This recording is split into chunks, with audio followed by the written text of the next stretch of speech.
Hi guys, നിങ്ങളിപ്പോൾ വിചാരിക്കേണ്ടാവും ഞാൻ ഇപ്പോൾ ഇങ്ങോട്ടോ ഈ ബാഗെല്ലാം പാക്ക് ചെയ്തുകൊണ്ടിരുന്നത്. കുറച്ച് ദിവസം മുന്നേ ഞാൻ ഒരു സ്റ്റോറി ഇട്ടുണ്ടാവും, മതേരൻ ആൻഡ് കാലു വാട്ടർഫോൾസ് പോയാലോ എന്ന് പറഞ്ഞുകൊണ്ട്. സോ അങ്ങോട്ട് തന്നെയാണ് ഈ യാത്ര. പിന്നെ ഞാൻ ഈ യാത്ര ഒറ്റയ്ക്കല്ല പോകുന്നത്. മുന്നും ഇതേപോലെ ഒരു മഹാരാഷ്ട്ര യാത്രയിൽ നിന്ന് കിട്ടിയ കുറച്ച് ചങ്ങായിമാരും അതേപോലെ കുറച്ച് സ്ട്രേഞ്ചേഴ്സും ഉണ്ട്. അങ്ങനെ ബാഗെല്ലാം പാക്ക് ചെയ്തതിന് ശേഷം തൃശ്ശൂർ റെയിൽവേ സ്റ്റേഷനിലോട്ട്. ഇവിടെ നിന്ന് വേണം ഇനി പനവേലിലോട്ടുള്ള ട്രെയിൻ കയറാൻ. അങ്ങനെ റെയിൽവേ സ്റ്റേഷനിൽ നിന്ന് കുറച്ച് സ്നാക്സ് എല്ലാം വാങ്ങി നീണ്ട കാത്തിരിപ്പിന് ശേഷം ഞങ്ങളുടെ ട്രെയിൻ എത്തി. പിന്നെ എല്ലാവരെയും ചെന്ന് കണ്ടു. കാരണം പലരും പല കമ്പാർട്ട്മെൻറ്റിലായിരുന്നു.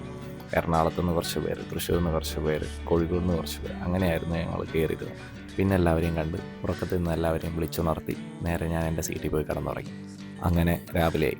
കാലത്ത് നേരത്തെ 9 മണിക്ക് തന്നെ എഴുന്നേറ്റ് പ്രഭാത കർമ്മങ്ങളെല്ലാം കഴിഞ്ഞ് കുറച്ച് കാഴ്ചകളൊക്കെ കണ്ട് നേരെ എൻ്റെ ചങ്ങായിമാരുടെ അടുത്ത് പോയി. കാരണം കാലത്ത് എന്തെങ്കിലും കഴിക്കണമല്ലോ. അന്നത്തെ ദിവസത്തെ ബ്രേക്ക്ഫാസ്റ്റ് എന്ന് പറയുന്നത് ബ്രെഡും പീനട്ടും ആയിരുന്നു. അതെല്ലാം കഴിച്ചുകൊണ്ട് പിന്നെ സ്ട്രേഞ്ചേഴ്സായിട്ടുള്ള കുറച്ച് പേരെ പരിചയപ്പെട്ട് ആദ്യം അവരൊക്കെ ചാടയിട്ടിരുന്നെങ്കിലും പിന്നീട് ബുക്കെല്ലാം കിട്ടിയതിന് ശേഷം നമ്മുടെ ലെവലിലോട്ടെത്തി.